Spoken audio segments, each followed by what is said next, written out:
కష్టాలు కరువులతో అల్లాడుతున్న మెట్ట ప్రాంతంలో ప్రకృతికి ఎదురొడ్డాడు ఆ రైతు. బిందు సేద్యం సేంద్రియ ఎరువులతో కూరగాయల సాగు చేస్తూ సిరులు కురిపిస్తున్నాడు.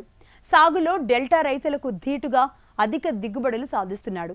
బీడువారిన భూముల్లో లక్షల్లో ఆదాయం ఆర్జిస్తూ తనతో పాటుగా మరికొందరికి ఉపాధి కల్పిస్తున్నాడు. కూరగాయల సాగుతో సిరులు కురిపిస్తూ మెట్ట ప్రాంత రైతులకు ఆదర్శంగా నిలుస్తున్న రైతు విజయ గాథపై ప్రత్యేక కథనం.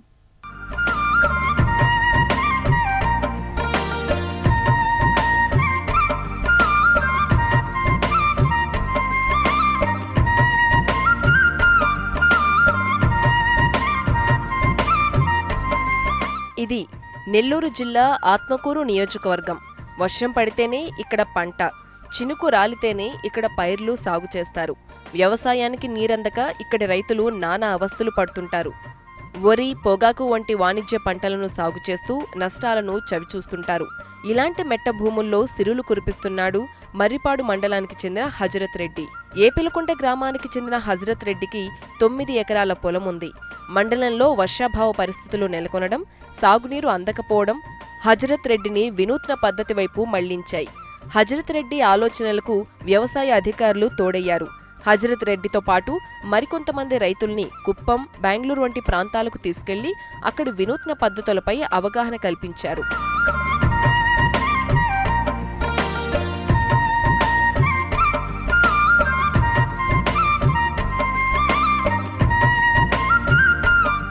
వ్యవసాయ పర్యటనలో తెలుసుకున్న వినూత్న పద్ధతుల్ని మొదలుపెట్టాడు హజరత్ రెడ్డి.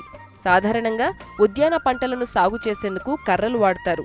హజరత్ రెడ్డి మాత్రం శాశ్వతంగా ఉండేందుకు ఇనుప స్తంభాలు నాటించి అందులో పైపులను పెట్టి పందిలను ఏర్పాటు చేసి తీగలల్లాడు.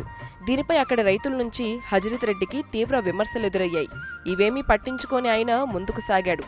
ఇందులో 5 ఎకరాల్లో నిమ్మతోట, 4 ఎకరాల్లో కాకర, బీర, సొరకాయల్ని సాగు చేస్తున్నాడు. తీగ జాతితో పాటు మిరప, టమాటా, వంకాయలు పండిస్తున్నాడు. పంటలకు సరిపడినన్ని నీరు లేకపోవడంతో డ్రిప్, స్ప్రింకర్స్ ద్వారా తక్కువ నీటిని అందించే ఏర్పాటు చేసుకున్నాడు.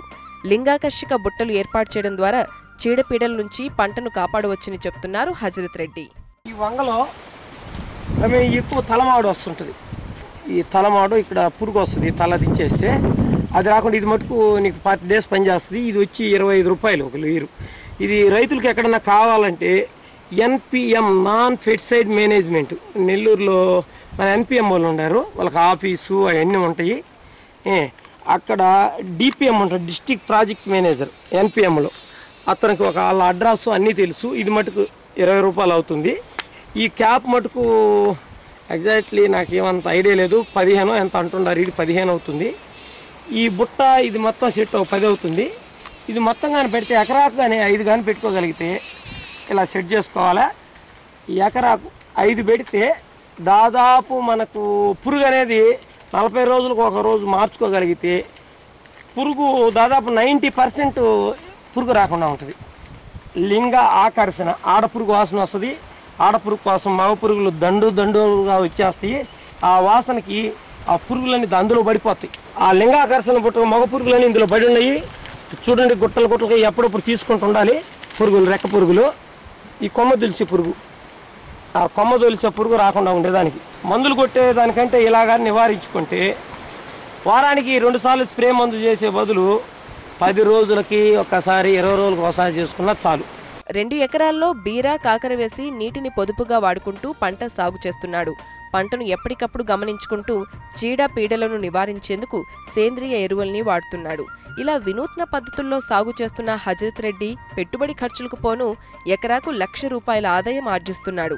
40 సెంట్లలో సొర సాగు చేసిన హజరత్ రెడ్డి కేవలం 5,000 రూపాయల పెట్టుబడి పెట్టి 60,000 రూపాయల ఆదాయం సంపాదించాడు. ఫస్ట్ సారి వేసా 2,50,000 పెడతా. అంటే 2,50,000 ఎట్ అవుతుందంటే పర్మనెంట్ స్ట్రక్చర్ వేసా.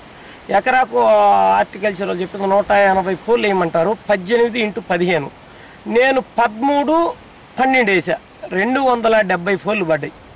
ఒక పోల్ వచ్చి 225 రూపాయలకి ఇక్కడ వాళ్ళు డెలివరీ చేశారు. దాన్ని ఎకరాకు 270 పోలు పడ్డాయి. 270 నాటుకొని దగ్గర స్ట్రక్చర్ ఇవ్వకుండా ఎడం కాకుండా నాటుకొని చేశాను. 2,50,000 అయింది ఒక ఎకరా లాగా. చుట్టూ మళ్ళీ పర్మనెంట్ స్ట్రక్చర్ అంటే ఎలా అంటే క్లాంపులు ఐరన్ పైపులు వేసా చుట్టూ. ఎందుకు మళ్ళీ అది తొందరగా వైర్ లాగినప్పుడు లూజ్ అవుతుంది, లూజ్ అయినప్పుడు ఆ కర్ర వేస్తే కర్ర పుచ్చిపోద్ది, పుచ్చిపోయిన తర్వాత మళ్ళీ వర్కర్లు ఇబ్బంది అని చెప్పేసి 2,50,000 అయింది. దాంట్లో మాకు హార్టికల్చర్ ₹1,00,000 వాళ్ళ సబ్సిడీ రూపాన వాళ్ళు ఇచ్చారు. ముందు 2,50,000 మా చేతిలో పెట్టుకున్నాము. అంతా స్ట్రక్చర్ వేసి రెడీ చేసిన తర్వాత మొక్క నాటిన తర్వాత ₹1,00,000 ఇచ్చారు వాళ్ళు.